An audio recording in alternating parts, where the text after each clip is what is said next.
こんにちは。Hi, hello, this is Makiko. I'm delegate of All Japan Association of kaisho-today. Hi, today's lessons, uh, AME. Uh, Now it's rainy season in Japan, so um, I'm gonna write on rain. AME. たらーん。レインです。雨。The meaning of rain. うん、で、The point is four dot. Four, one, two, three, four. Like a rain. そう。ここか。雨。レインを書きます。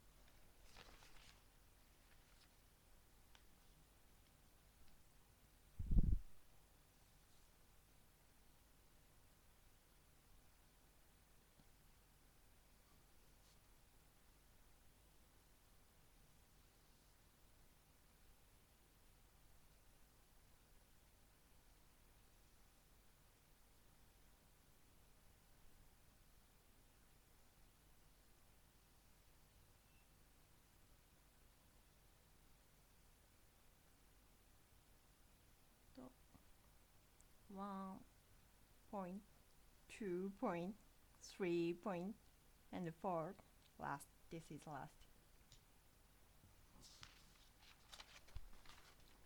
雨です。This is 雨です。雨です。And This is kaisho-todayです。で、こっちが This is 霊書体。あ、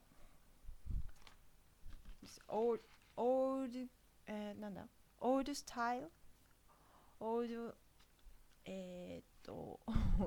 オールドスタイル。こっちの方がオールドです。で、こっちの方が楷書。普通の、We use this one. 現代はこれを使ってます。で、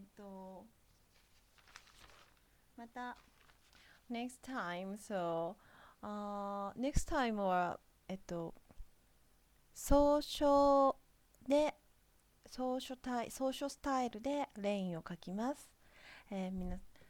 そうそう。Next time I'm gonna write 総書スタイルでレインを書きます。そう、楽しみにしていてください。So, see you next time. See you next lesson. Bye bye.